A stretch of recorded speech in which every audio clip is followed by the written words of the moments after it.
Hello, and thank you for joining us for our webinar, The Medicare Advantage Experience, What Your Members Had to Say During OEP. Today, we'll share findings from a survey that we administered during the Medicare Advantage Open Enrollment Period earlier this year. We'll discuss how members' perspectives on their onboarding experience and health plan, customer service influences their desire to switch plans. Before we get started, I would like to quickly share some housekeeping notes. In the resource widget on the left-hand side of your screen, you'll find two one-pagers about our offerings for payer organizations. You can submit questions at any time using the Q&A widget at the top left-hand corner of your screen, and our presenters will ask as many questions as time allows. Finally, this session is being recorded, and you'll receive a recording by the end of the week.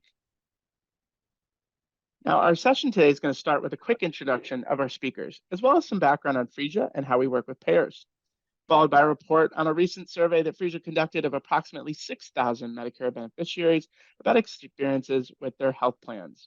After that, we'll discuss some lessons from the survey and strategies for success for health plans. And finally, we'll conclude our webinar with Q&A. I'm so excited to introduce our speakers for today.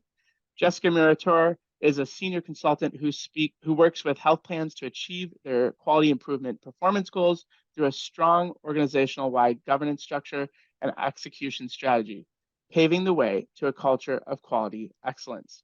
Jessica has worked in managed care at MVP Healthcare and Centene Corporation in executive leadership positions within quality improvement. Nate Lucena is also a senior consultant and specializes in helping health plans achieve their quality improvement performance goals through data-driven and equity-focused strategies. Nate has extensive experience at Centene Corporation, where he built and led an enterprise quality analytics and data science team. And finally, Briana Kearney is Vice President of Market Development for Phreesia's Payer Solutions business and our moderator for today's presentation. Briana oversees market development for Phreesia's Payer Solutions business, including the identification, evaluation, and implementation of new growth opportunities. Thanks so much for joining us today, everyone. And now just a few brief words about Phreesia. Phreesia is guided by our mission of creating a better, more engaging healthcare experience. Our payer solutions support health plans in attracting and retaining members, understanding their perspectives, closing gaps in care, enrolling members in programs, and identifying self-management abilities. Our digital platform facilitates over 120 million patient visits annually. That's over 1 in 10 visits across the US. And payers leverage the Phreesia network to attract, engage, and better know their members at scale. We're a publicly traded company on the New York Stock Exchange, and our security and privacy efforts are recognized with the industry's top certifications. If you're interested in learning more about Phreesia, you can request a consultation using the dropdown on the right-hand side of your screen or visit phreesia.com. And with that, I'll pass it to Briana to begin our presentation. Briana? Thanks, Adam. Before I talk about our survey results, I just wanted to take a moment to talk about Member Connect, Phreesia's payer offering that helps health plans support member growth, activation, and engagement in their healthcare journey. Phreesia partners with payers and its provider network to engage members when healthcare is top of mind. The goal of Member Connect is to help health plans attract new members and engage and better understand their existing members. I want to share some notable applications of Member Connect that we're using today. First, in an effort to help plans engage their members about their benefits, last fall, Phreesia provided information about Medicare options to over 3 million seniors during annual enrollment period as part of their digital check-in experience at their doctor's office. We also helped about 125,000 older adults enroll in a plan that best fits their healthcare needs. Second, we deliver significant value to health plan clients by giving them insight into a member's activation in their care. We do this through the administration of the PAM survey, Patient Activation Measure, which allows plans to improve outcomes and reduce healthcare costs for their members. Another one I want to highlight is accurate member data. This is key for so many activities, whether it's ensuring members are enrolled in the right program or closing gaps in care. Phreesia partners with providers and members to provide plans with the most up-to-date member-reported data to support their work. Today, we're actually going to focus on our Member Insights platform, which allows Phreesia to survey members at the point of care during the appointment check-in process.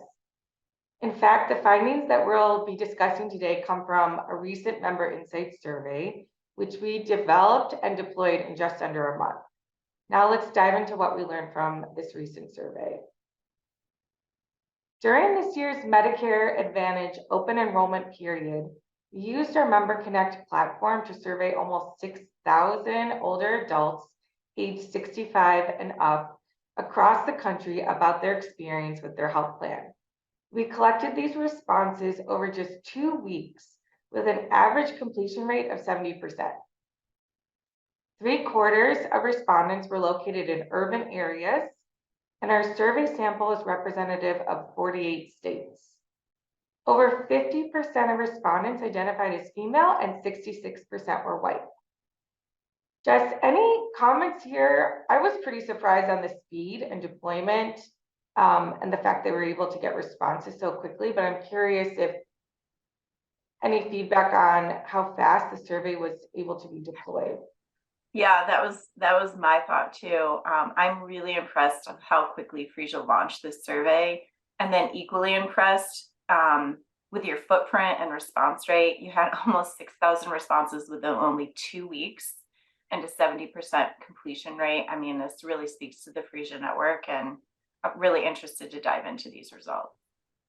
Awesome. Yeah, we were really excited too. So let's get right into some of the insights that we got from this survey. So as part of our survey, we asked Medicare beneficiaries to rate their plan overall from 0 to 10. And we also asked about their intentions to switch plans during OEP, which ran from January 1st to March 31st. Unsurprisingly, members who plan to switch from their current Medicare Advantage plan tended to rate their plan lower than those who intended to stay. About 64% of members said they plan to switch their plans rated their plan an 8 or lower. And we know that older adults have dozens, if not more, plans to select from when it comes to Medicare Advantage. It's truly a member's world, and the power to choose really comes with high expectations from the plans themselves. So looking at these results, Jess, what do you think members' ratings about their plans say about their intention to switch plans? Yeah, that's a good question. Overall, I don't think that most of us feel a rating of a 7 or 8 out of 10 is a bad thing, right? Right. But that just goes to show you that even if members are rating you above average, it doesn't guarantee that they will stay. And these members probably aren't the ones filing complaints. However, something has happened to influence their experience enough to consider other options. And so you should be asking yourself as a plan, what's the member's expectation from us, right? Health plans need to constantly be listening to their members and reinvesting in their membership. And think about what it will take to move the needle from that 7 or 8, which is above average, to that 9 or 10. And when you think about the fact that maybe you only need to move just a few percentage points when you're looking at your CAP scores, your percent of members at that 7 or 8 could be your significant opportunity. So figuring out what's driving their responses, because those members are going to play a significant role for you. I think those are great call outs. Now, I want to dive a little bit deeper into some of these survey results. So we looked at Medicare Advantage beneficiaries who said they were either very or extremely satisfied with onboarding and customer service with their health plans and how that correlates to their overall plan rating. We found that there are a number of things that top plans appear to do very well. For example, beneficiaries who rated their plan an 8 or less were 47% less likely to be very or extremely satisfied with their ability to get the information that they need or answers to their questions with similar gaps when it comes to wait time on the phone and a member's ability to get help using or understand their benefits. So we can see that this trend persists from onboarding all the way through various customer experience factors. I think this really asks a lot of questions about how important the onboarding experience is And I wanted to ask you, Nate, like, how important is this onboarding experience as it really relates to a member satisfaction with customer service and their overall plan rating? Yeah, so this actually mirrors a trend we see in a lot of data. There was actually some research done where they surveyed a bunch of leaders from a bunch of different health plans. And what they found was that about 20% of the likelihood that a member will stay with their plan is attributed to the experience that they had when they were onboarding into that plan. So when you think about it, we often think about customer service as one of the biggest predictors of rating of the health plan. The onboarding experience is the first customer service experience that your members are going to have with your plan.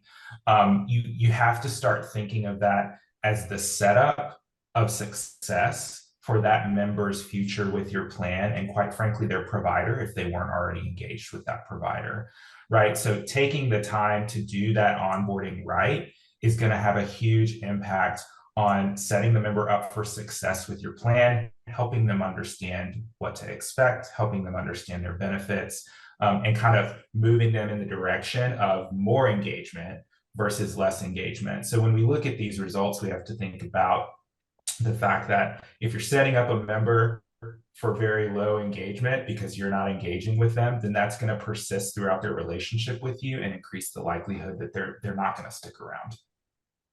I think those are really good insights. I mean, it's pretty clear that everything cascades from a great onboarding experience. So taking a closer look at the onboarding experience for high performing plans, new member onboarding is really seen as this really critical, important step in making sure a member has a valuable experience with the plan. 83% of MA members reported extremely high or very high satisfaction with their onboarding experience. And the leading reasons for dissatisfaction were really a lack of information or information that was too complicated. What can plans do, Nate? What can plans do to improve the onboarding experience? We know it's important, but how can they really hit it out of the park? Yeah, I think the hard part is we have a bunch of folks, I'm going to include all of us in that group of folks, that are developing materials to communicate things to people who need to utilize benefits. And because we know those things so well, we think we're explaining them really, really well. But to the average person that just needs to take that information in and let it motivate some action, it is, clear as mud. I'll use myself as an example. I'm not a great health plan member. I do not interact with my health plan very much. I'm an educated consumer of healthcare information, right? I sometimes don't understand the stuff that's coming to me in the mail from my own health plan, and I'm very comfortable engaging with the healthcare system. So we get in our own heads when we're developing these things. And what we have to do is take a step back, actually communicate with the members you have, bring them into the process, and make sure that you are developing materials in a way that is very digestible and clear to members. We also need to take into account that the Medicare membership is changing. And so I think a lot of health plans, not all of them, are a little behind the curve, right?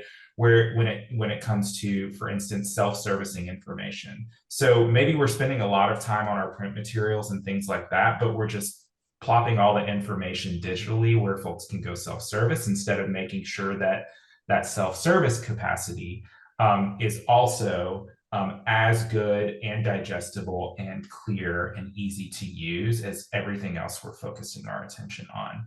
So it's really understanding the needs and the desires of your membership, not just the compliance requirements, but like, what do your members actually want? And then working really hard, to make sure that you can deliver on that.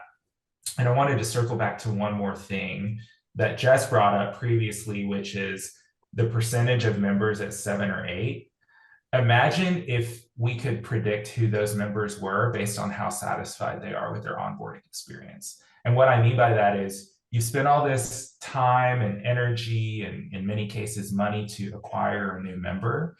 and then you don't onboard them very well, which means you're kind of setting them up to be a 7 or 8 or lower, right? You're kind of cutting yourself off at the knees, and setting that relationship up to be less than a 9 or a 10. So focusing as much effort as you can, not just on acquiring the member, but making sure that you bring them into your family in a way that makes them want to stay is super important.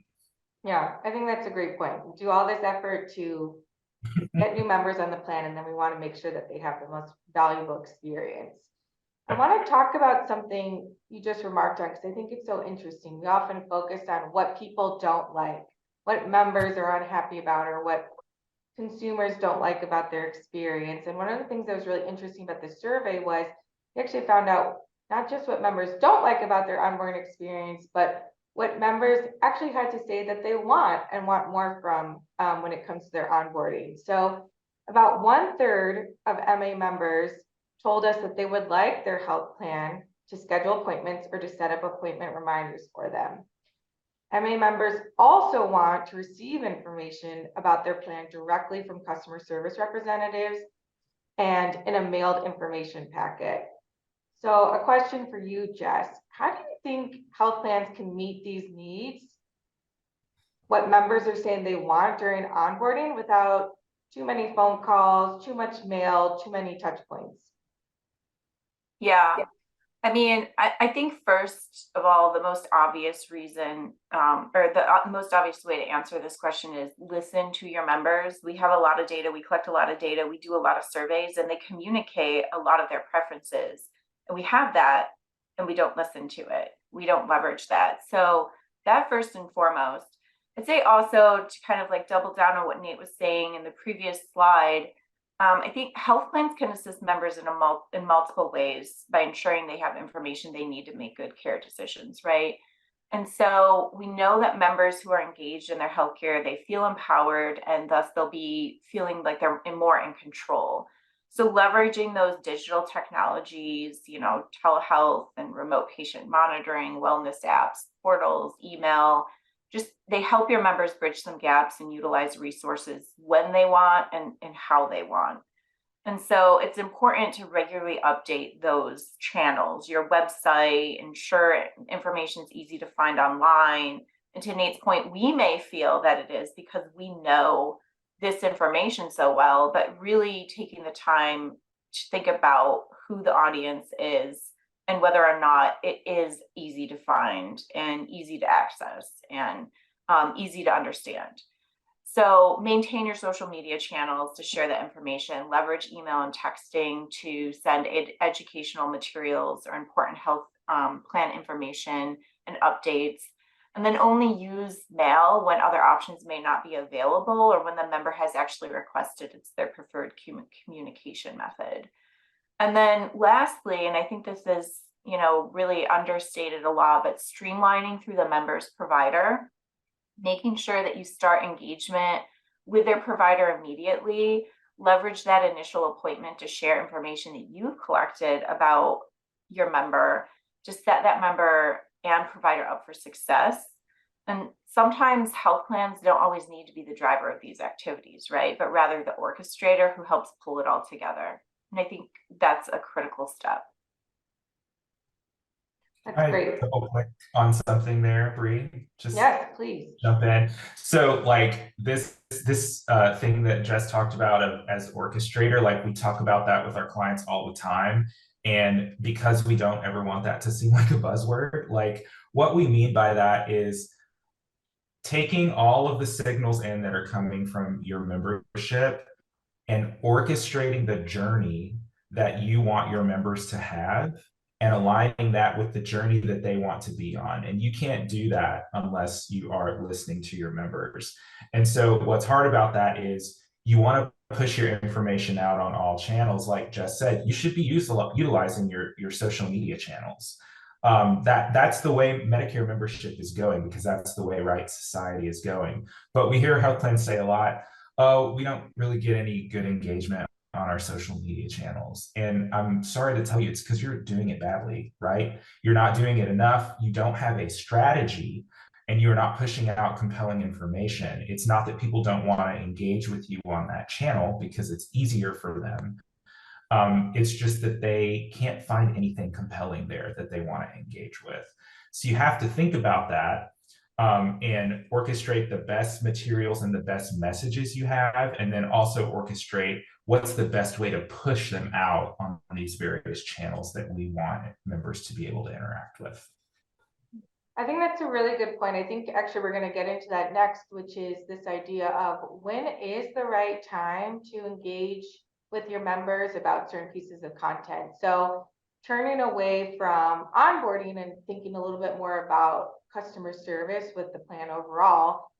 At first glance, when we were looking at the results and the data, it appears members are generally very satisfied, especially when it comes to things like courtesy and respect and the use of their preferred language. But there's still about 10 to 25% of members that are reporting medium to low levels of customer satisfaction across different factors. Nate, how should a health plan respond to these type of results? What type of advice would you give to a health plan to improve customer service overall?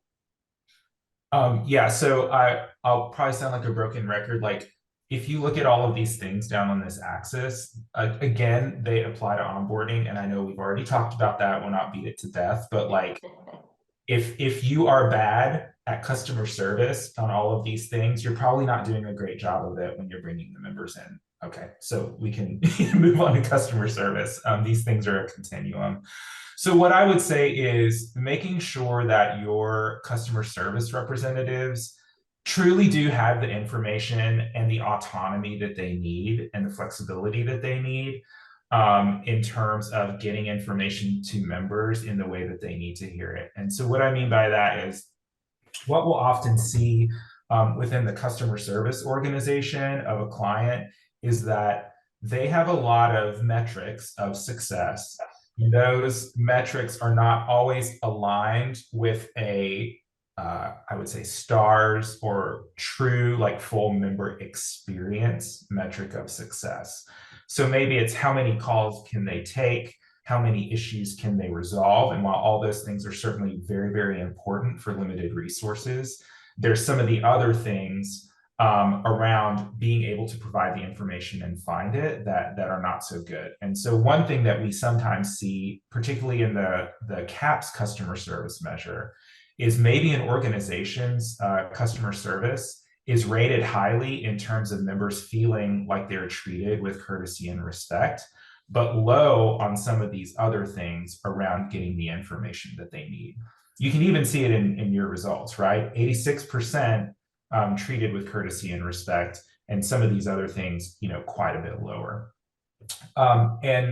If you double click in with your customer service organization, what you're going to find is your CSRs want to deliver the best customer experience. They want to be able to give the members this information, and often the organization has not armed them with the right kinds of information, with the framework or infrastructure where that information is stored, where it can be seamlessly into their workflow.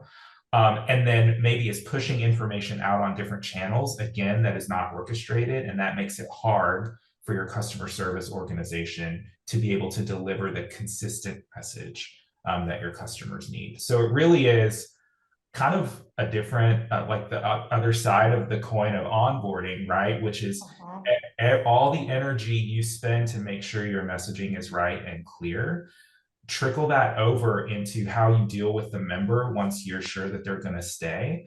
And that ensures that they're going to stay even longer, but also be happier. Yeah, and when I was looking at these results, Bree, if you take, for example, like forms information was presented in my preferred language, we were looking at this 88%. Oh, that sounds pretty good, right? But if you look, you have 11% of people that are responding that forms and information wasn't presented in their preferred language. That's an opportunity. And so we shouldn't look past, you can be a 4-star plan and still have a lot of room for improvement, right? And so really taking a good hard look at results like this and making sure that you're focusing on where the opportunity still exists. And, looking at some of these results in some of the areas. I know Phreesia works with health plans and can have an impact on some of these areas. So I'm really interested to know from you, in your experience, what kind of innovative approaches have you been working on with health plans to impact these customer service areas? Yeah, I think that, there's a lot of strategies that health plans are using to move the needle on these. And I think it's really interesting, again, when you look across the board, everyone's pretty good, right? I mean, customer service overall is, members are generally very satisfied with their experience. So going from good to great really takes a lot of creativity and innovation with the plans. And we've been really lucky at Phreesia to partner with some health plans, I think, on some pretty creative approaches. So for instance, getting members educated on benefits that they have available to them that they may have forgotten that they have, or may not be top of mind, and also helping them with service recovery. So they may have an outstanding customer service issue that they haven't gotten resolution on. One of the things that some of our health plan partners are innovating on is what is the right time to engage a member and help them to become educated about their benefits, or again, get help with an outstanding customer service issue. And we're partnering with plans to do that when healthcare is top of mind, right before they're going in to see their provider, checking in for their provider visit. So it's a really good time to leverage the Phreesia network, a captive audience, someone who's really plugged into their healthcare, thinking about not just their visit, but the insurance plan that they have and the value they're getting from that plan, to get really personalized content in front of them. So it could be educating a member about specific benefits they have, or reminding them about benefits they have that are really valuable. Or it could also be just asking members, do you have an outstanding customer service issue that you need resolution with? And actually doing real-time service recovery. So not just getting a static, yes, I have an issue, but connecting that member real time to a customer service representative that can help them get resolution. So those are some of the ways that we're innovating with plans. I think it's really exciting, again, to test when is the right time for engagement, which, Nate, was a theme that you were talking a little bit earlier. When is the right time to engage a member on some of these topics? Yeah, thanks for that, Bree.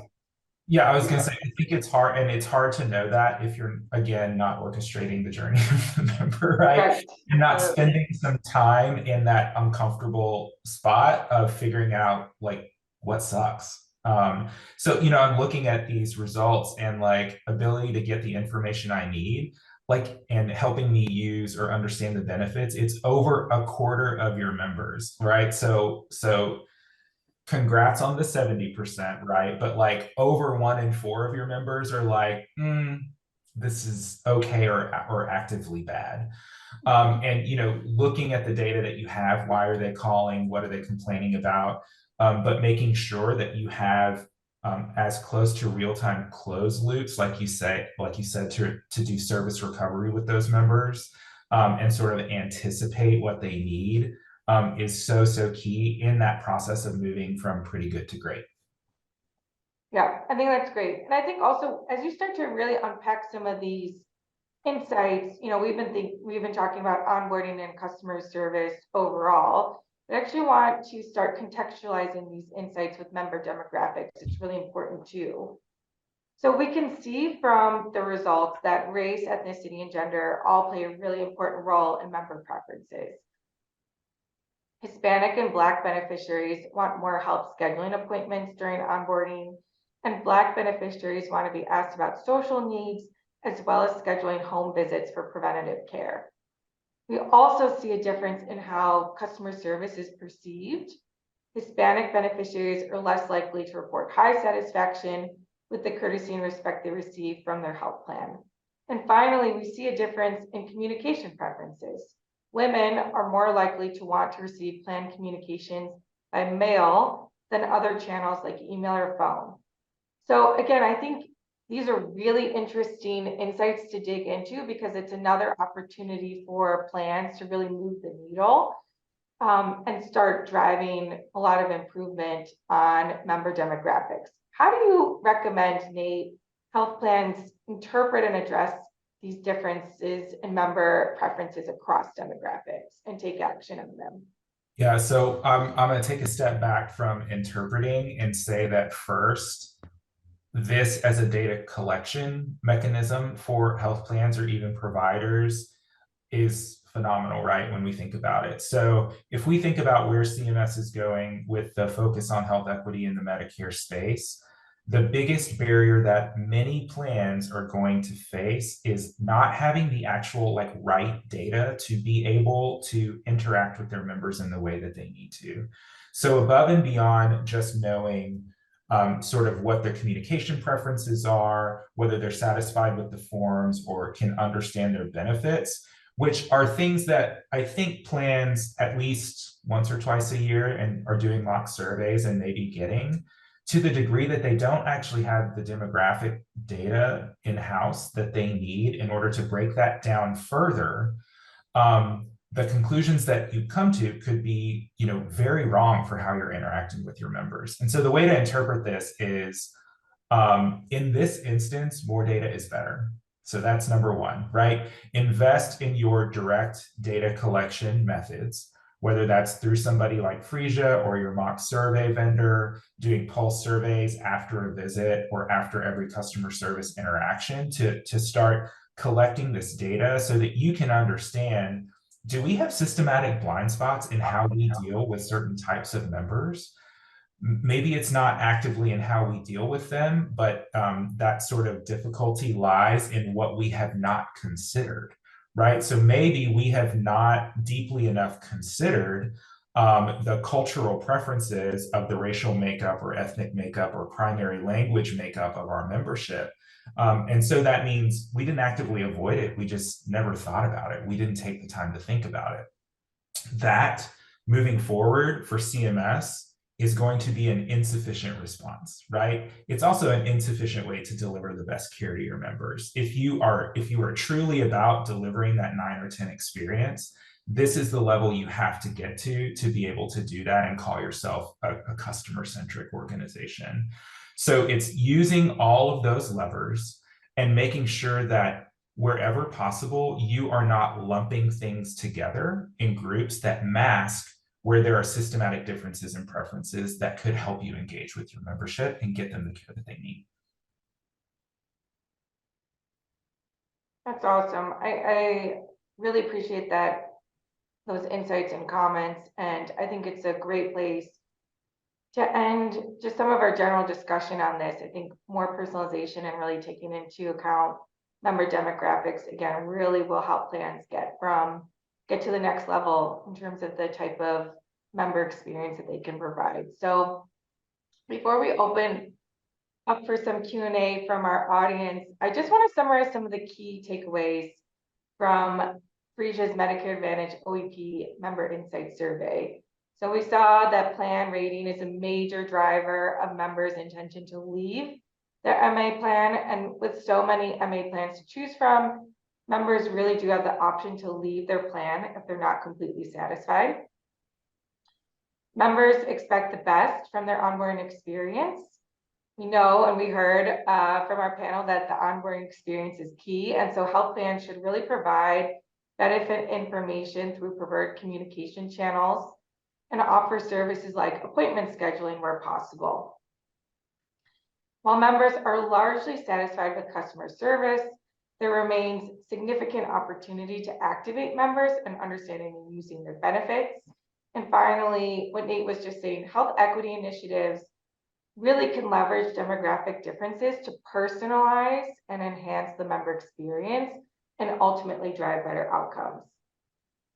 Nate, Jess, anything else you guys want to add here before we wrap things up and take some questions from the audience?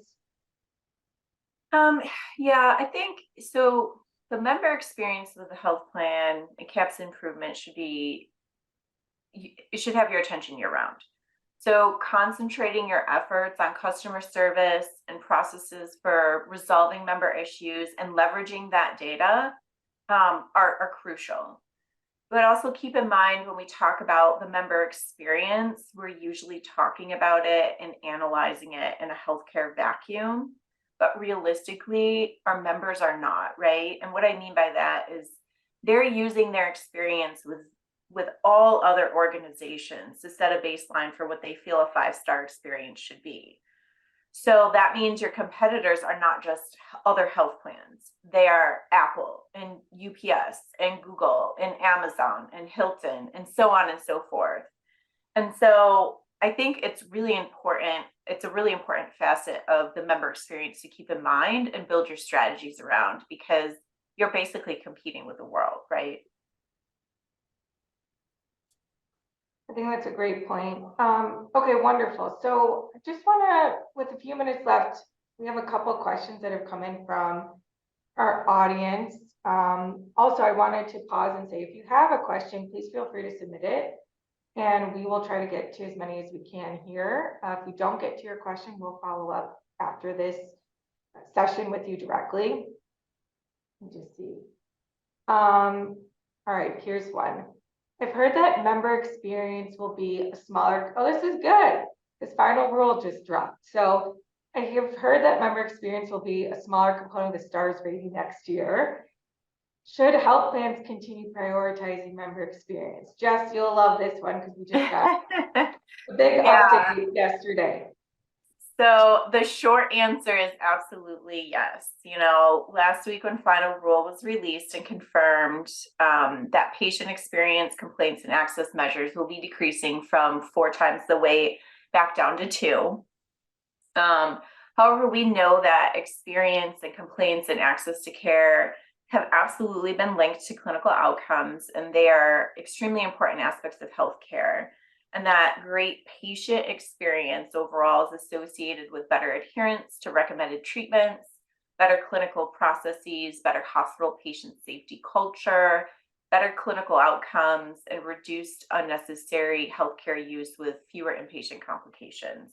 CMS uses that language when they propose to increase the member experience measures to a weight of 4.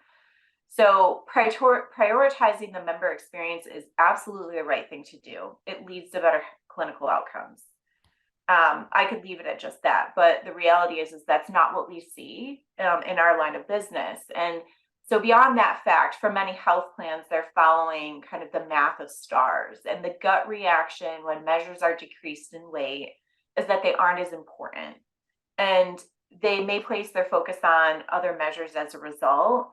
And that simply is not true for member experience measures. Even at a weight of 2, they hold a significant overall percentage of the STAR ratings, and they're part of the improvement measures that carry the highest weight of 5. So even if you're performing at a 4-star level, I think I said this before, for all of your member experience measures, that means there still is a lot of improvement opportunity. And so regardless of the reason behind it, health plans should not stop prioritizing the member experience. That's great. And let's see, one more question. Actually, this one's really exciting, Nate, because, you know, when we were looking at the data, we were pretty interested in some of the insights from demographics. And so it seems like that's resonating. Here's the question. What are some examples of health equity initiatives that can impact member experience? Nate, any feedback or comments here? Probably it's a whole other webinar, but we can start. There's a couple of things. So one big thing, and it is a big thing because it requires a lot of sort of analysis and collaboration from different departments, is, for example, the concordance between your provider network and your membership. I think there's a ton of evidence, you know, showing the benefit of that.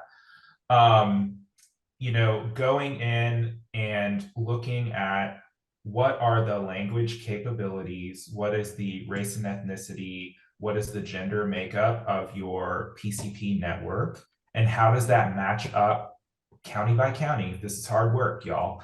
How does that match up with what your members, you know, actually need?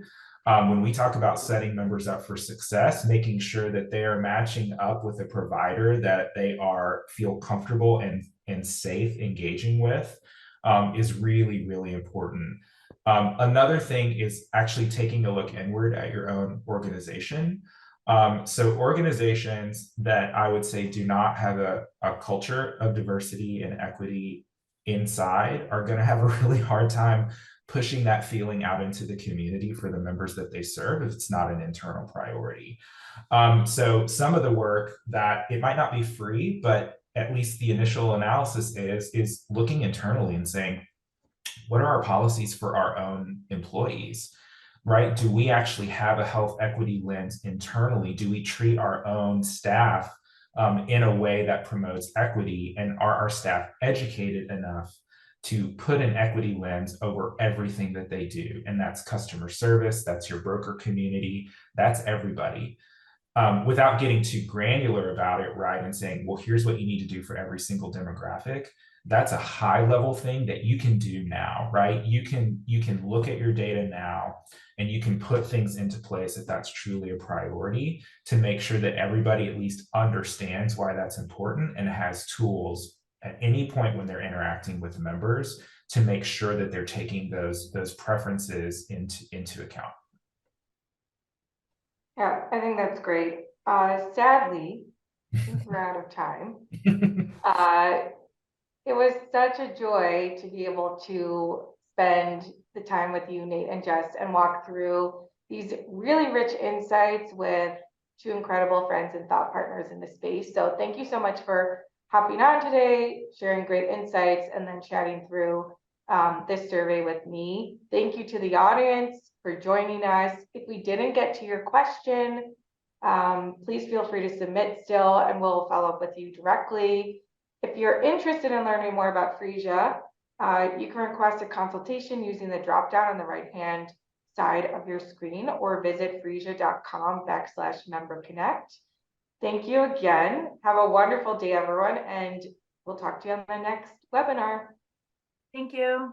Thanks. Bye.